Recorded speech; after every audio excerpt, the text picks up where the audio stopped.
Les empires européens existent en germe au XVe siècle.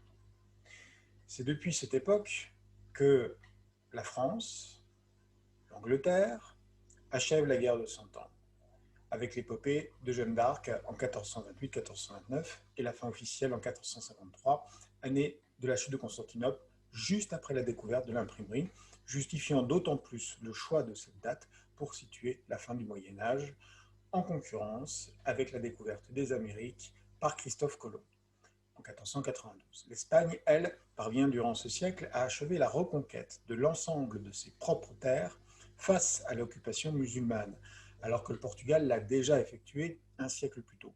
Et c'est en 1492 que les rois catholiques d'Espagne obtiennent définitivement la reconquête de leurs terres. Encore une seule date pour plusieurs événements donc.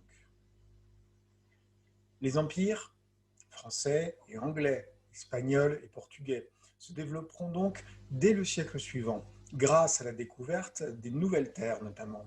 Mais au XVe siècle, d'autres empires existent déjà, le Saint-Empire romain germanique et l'Empire ottoman. Le premier se veut l'héritier direct de l'Empire romain antique, en concurrence donc avec Constantinople, qui prolonge l'existence de ce même empire en Orient. Si le XVe siècle ne sera guère marquant pour l'empire germanique, il sera tout de même celui du changement, avec un passage de la couronne aux Habsbourg, qui la conserveront jusqu'à la fin.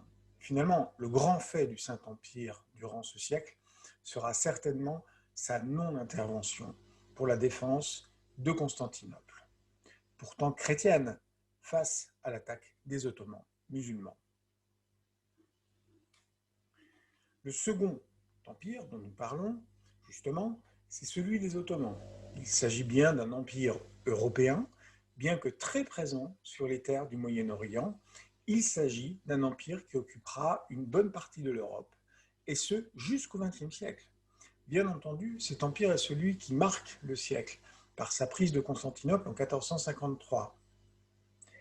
Ainsi, le XVe siècle n'est pas forcément un siècle d'empire, mais bien plutôt celui qui va permettre leur naissance et leur croissance pour les siècles à venir.